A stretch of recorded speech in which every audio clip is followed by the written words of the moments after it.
Good morning students, मैं नीतू चौधरी स्वागत करती हूँ आपका अपने परिवार स्वाध्याय श्री में। तो कैसे हैं आप सभी? आई होप अच्छे होंगे, स्वस्थ होंगे, घर पर होंगे, अपना और अपने परिवार वालों का ख्याल रख रहे होंगे। तो जैसा कि आप सभी को पता है, ये हमारी करंट अफेयर की क्लास है जो डेली सुबह 6 बजे होती है, ठीक है, जिसमें हम टॉप 20 जो करंट अफेयर के क्वेश्चन हैं उनके साथ रामबाण और झटका सीरीज में भी 20 से 40 क्वेश्चन लेकर आते हैं। यानी मात्र आधे घंटे की क्लास में हम 60 क्वेश्चन करने की कोशिश करते हैं, ठीक है। तो एक एक क्वेश्चन को अच्छे से नोट डाउन करते हुए चलेंगे, कॉपी और पेन लेके बैठेंगे। तो चलिए शुरुआत करते हैं फर्स्ट क्वेश्चन से। तो आज का हमारा फर्स्ट क्वेश्चन क्या है कि भारत का पहला महिला स्वामित्व वाला औद्योगिक पार्क किस शहर में खोला गया है? बताएंगे फटाफट से। राइट आंसर क्या हो जाता है? ऑप्शन ए है हमारा पुणे में, ऑप्शन बी है चेन्नई में, ऑप्शन सी है मुंबई में और ऑप्शन डी है हैदराबाद में। यानी भारत का पहला महिला स्वामित्व वाला औद्योगिक पार्क है जो वो किस शहर में खोला गया है? पुणे में खोला गया है या चेन्नई में खोला गया है या मुंबई में खोला गया है या हैदराबाद में खोला गया है? तो राइट आंसर हो जाता है इसका हैदराबाद। यानी ये जो भारत का पहला महिला स्वामित्व वाला औद्योगिक पार्क है ये हैदराबाद में खोला गया है।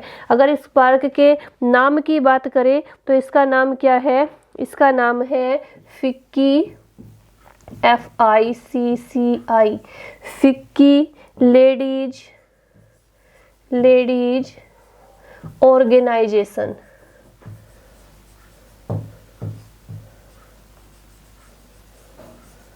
क्या है इस पार्क का नाम?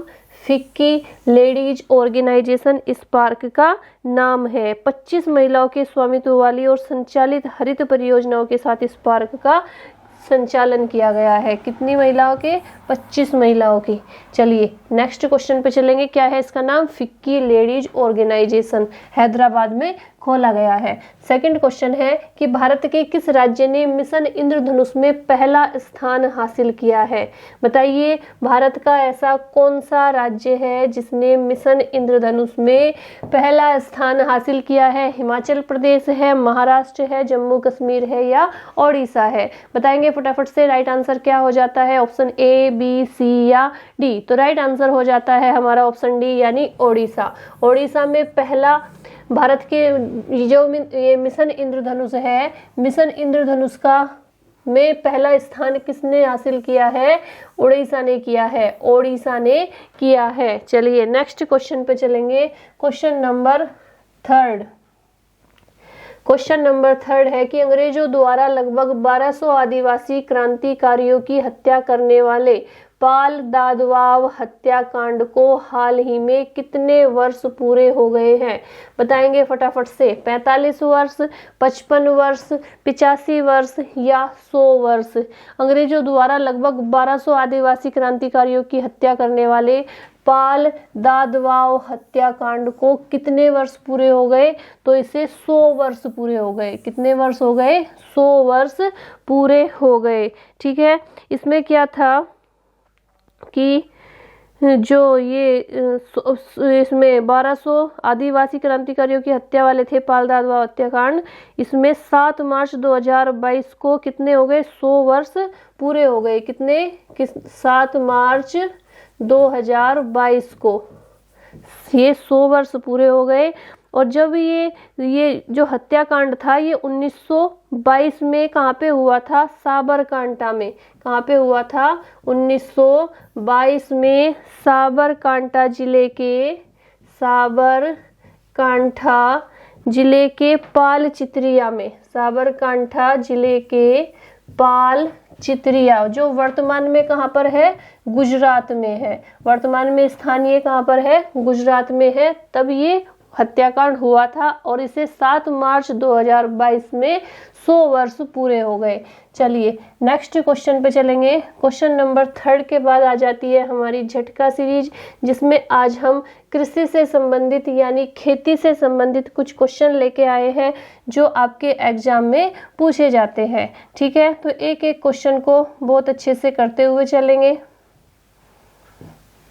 चलिए, तो पहला क्वेश्चन क्या है कि भारत की कृषि सबसे अधिक किस पर निर्भर करती है? बताइए फटाफट से, इधर आंसर लिखते हुए चलेंगे क्योंकि उधर स्पेस नहीं है। ठीक है, जो भारत की कृषि है वो सबसे अधिक किस पर निर्भर करती है? बताइए फटाफट से।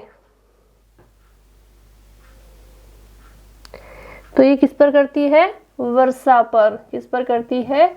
वर्षा पर निर्भर करती है। इसके बाद नेक्स्ट क्वेश्चन है, जो फसल अक्टूबर में बोई जाती है और अप्रैल में काट ली जाती है, कौन सी फसल कहलाती है? यानी रबी की फसल, जायद की फसल या खरीफ की फसल? कौन सी फसल कहलाती है जो अक्टूबर में बोई जाती है और किसमें काट ली जाती है? ये अक्टूबर में बोकर अप्रैल में काट ली जाती है। तो ये कौन सी फसल कहलाती है? तो ये कहलाती है रबी की फसल। कौन सी कहलाती है? रबी की फसल कहलाती है। ठीक है, चलिए नेक्स्ट है, जो फसल जुलाई में बोई जाती है और अक्टूबर में काट ली जाती है। जो जुलाई में बोई जाती है और अक्टूबर में काट ली जाती है वो कौन सी कहलाती है? वो कहलाती है खरीफ की फसल। जो अक्टूबर में बोई जाती है और अप्रैल में काट ली जाती है वो तो रबी की फसल कहलाती है। जो जुलाई में बोई जाती है और अक्टूबर में काट ली जाती है वो खरीफ की फसल कहलाती है। खरीफ की फसल कहलाती है। और जो फसल रबी और खरीफ की फसल के बीच तैयार की जाती है वो क्या कहलाती है? जायद फसल कहलाती है। जायद की फसलें कहलाती है। जो इन दोनों के बीच तैयार की जाती है वो होती है जायद की फसल। चलिए नेक्स्ट क्वेश्चन है, खरीफ की फसल कौन कौन सी है? यानी खरीफ की जो फसल है वो कौन कौन सी होती है? तो वो होती है ज्वार। ज्वार आप लोगों ने गांव में देखी होगी। ज्वार, बाजरा, मक्का, और कौन सी होती है? और होती है चावल, तिल। ये किस तरह की फसल होती है? ये होती है हमारी खरीफ की फसल। इसके बाद रबी की फसल कौन कौन सी होती है? रबी की जो फसल होती है,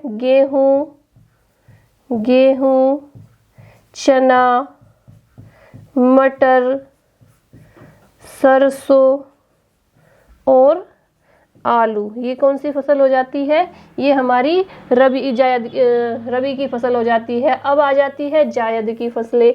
जायद की फसलें कौन कौन सी होती है? ये होती है खरबूजा, ककड़ी और खीरा, जो बहुत ज़्यादा पानी में लगाई जाती है। वो क्या कहलाती है? ये जायद की फसलें कहलाती है। फटाफट से नोट डाउन कीजिए इसे या स्क्रीनशॉट लीजिए। चलिए फटाफट से नोट डाउन करेंगे। चलिए नेक्स्ट क्वेश्चन पे चलेंगे कि भारत में सबसे अधिक कौन सी फसल उगाई जाती है? भारत में सबसे अधिक जो फसल उगाई जाती है वो कौन सी उगाई जाती है? बताइए फटाफट से। आप सभी को पता है कि भारत में सबसे अधिक फसल कौन सी उगाई जाती है? धान यानी चावल। धान सबसे ज़्यादा उगाई जाती है। इसके बाद है हरित क्रांति का जनक, आप सभी को पता है। अगर विश्व में पूछा जाए तो क्या लिखेंगे? Norman E Borlaug. और अगर भारत में पूछा जाए तो भारत में लिखेंगे स्वामी सॉरी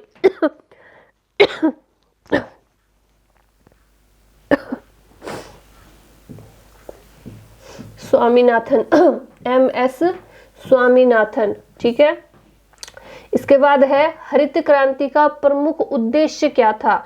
जो हरित क्रांति थी उसका प्रमुख उद्देश्य क्या था? तो वो था खाद्यान्न उत्पादन में आत्मनिर्भरता लाना। ठीक है, नेक्स्ट क्वेश्चन पे चलेंगे कि हरित क्रांति किस फसल पर सबसे अधिक उपयोगी रही?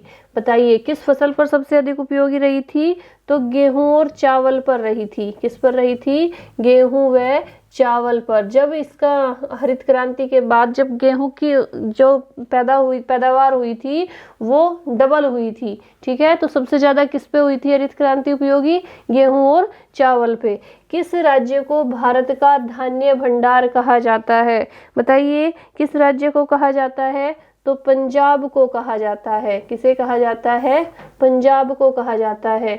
नेक्स्ट है सब्जी उत्पादन में भारत का कौन सा स्थान है? बताइए सब्जी उत्पादन में, इधर ही लिख देते हैं, भारत का कौन सा स्थान है? तो दूसरा स्थान है। इसके बाद है फल उत्पादन में भारत का कौन सा स्थान है? बताएंगे फल उत्पादन में कौन सा स्थान है? फल उत्पादन में भी इसे स्थान कर लेंगे, स्थाल है ये, टाइपिंग मिस्टेक है, स्थान। फल उत्पादन में भी भारत का दूसरा ही स्थान है, ठीक है। नीली क्रांति, नीली क्रांति का संबंध किस उद्योग से है? तो किससे है? मत्स्य पालन से। किससे है? मत्स्य पालन से। श्वेत क्रांति का आप सभी को पता है किससे है? श्वेत क्रांति का है दुग्ध उत्पादन से। किससे है? दुग्ध उत्पादन, दुग्ध उत्पादन से। सुनहरी क्रांति का जो संबंध है वो किससे है? सुनहरी क्रांति किस फसल से संबंध रखती है? बताइए फटाफट से। तो ये बागवानी से। किससे? बागवानी से संबंधित है सुनहरी क्रांति। सुनहरी कर लेंगे, सुलहरी लिखा हुआ है। चलिए नेक्स्ट पे चलेंगे। इसके बाद आ जाता है नेक्स्ट क्वेश्चन कि हाल ही में किस राज्य सरकार ने कौशल्या मातृत्व योजना लॉन्च की है? कौशल्या मातृत्व योजना, सही कर लेंगे इसे, योजना, ठीक है। दिल्ली सरकार ने, चंडीगढ़ सरकार ने, केरल सरकार ने या छत्तीसगढ़ सरकार ने? जो कौशल्या मातृत्व योजना है वो कौन सी सरकार ने शुरू की है? छत्तीसगढ़ सरकार ने की है। ऑप्शन डी हमारा राइट आंसर हो जाता है। किसने की है? फटाफट से नोट डाउन करते रहिए साथ साथ। तो ये की है छत्तीसगढ़ सरकार ने, ठीक है। छत्तीसगढ़ के जो मुख्यमंत्री है वो कौन है? भूपेश बघेल। कौन है? भूपेश बघेल की अध्यक्षता में ये योजना लॉन्च की गई थी। भूपेश बघेल की अध्यक्षता में, ठीक है। चलिए नेक्स्ट क्वेश्चन पे चलेंगे। Question number 5। क्वेश्चन नंबर 5 है कि राष्ट्रीय स्तर की किस निशानेबाज महिला खिलाड़ी को 2041 जलवायु बल अंटार्कटिका अभियान के लिए भारत का प्रतिनिधित्व चुना गया? बताएंगे फटाफट से। राइट आंसर क्या हो जाता है? अवनी लेखा, आरुषि वर्मा, मनु भास्कर या अपूर्वी चंदेला? बताएंगे फटाफट से।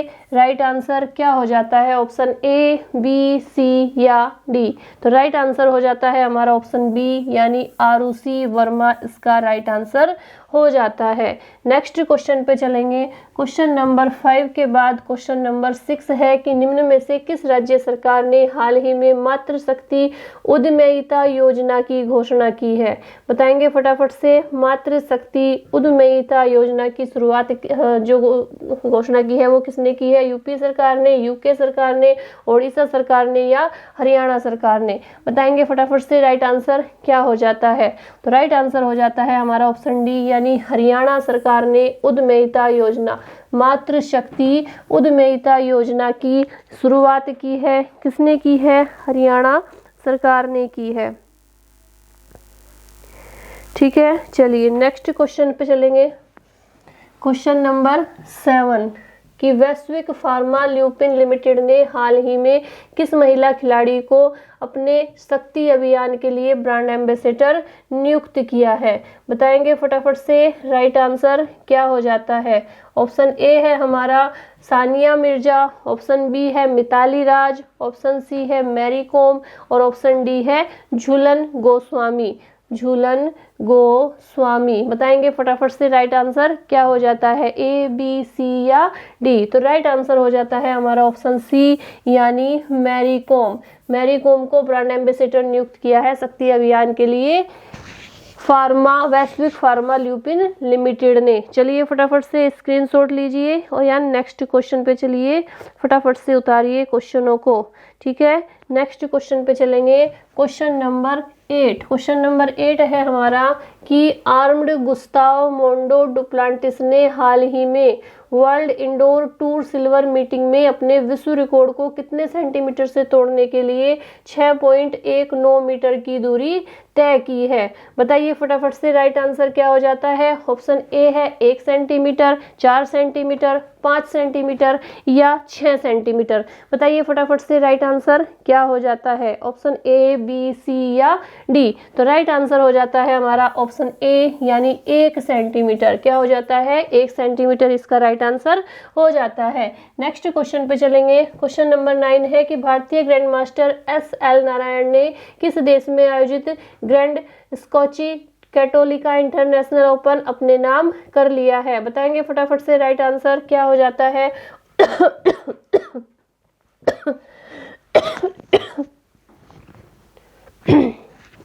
ऑप्शन ए है हमारा चीन, ऑप्शन बी है फ्रांस, ऑप्शन सी है इटली या ऑप्शन डी भारत। बताइए राइट आंसर क्या हो जाता है। चीन, फ्रांस, इटली या भारत। जो भारतीय ग्रैंड मास्टर है एल.एस. नारायण, इसने किस देश में आयोजित ग्रैंड स्कॉची कैटोलिका इंटरनेशनल ओपन अपने नाम कर लिया है। तो इटली में जो इंटरनेशनल ओपन हुआ था, इन्होंने ये अपने नाम कर लिया है एस.एल. नारायण ने। ठीक है, जो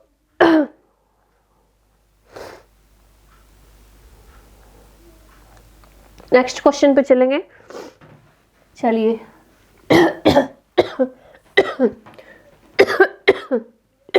सॉरी।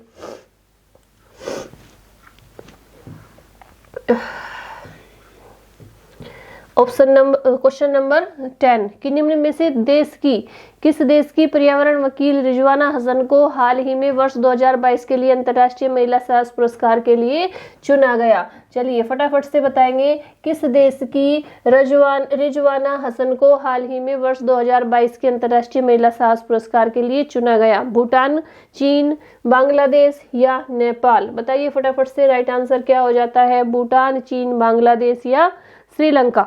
नेपाल नहीं है, श्रीलंका है। बताएंगे फटाफट से राइट आंसर क्या हो जाता है। तो राइट आंसर हो जाता है हमारा ऑप्शन सी यानी बांग्लादेश। चलिए नेक्स्ट क्वेश्चन पे चलेंगे। क्वेश्चन नंबर 10 के बाद आ जाती है हमारी रामबाण प्रश्नों की सीरीज। इसे आज नहीं करेंगे, बाद में करेंगे, अभी गले में खराश हो गई बहुत ज्यादा। चलिए नेक्स्ट है कि हिंदी की प्रख्यात लेखिका गीतांजलि श्री के किस उपन्यास को बुकर पुरस्कार की सूची में शामिल किया गया। तो उस उपन्यास का नाम क्या है, रेत समाधि। क्या है उपन्यास का नाम, रेत समाधि है। ठीक है, नेक्स्ट क्वेश्चन पे चलेंगे।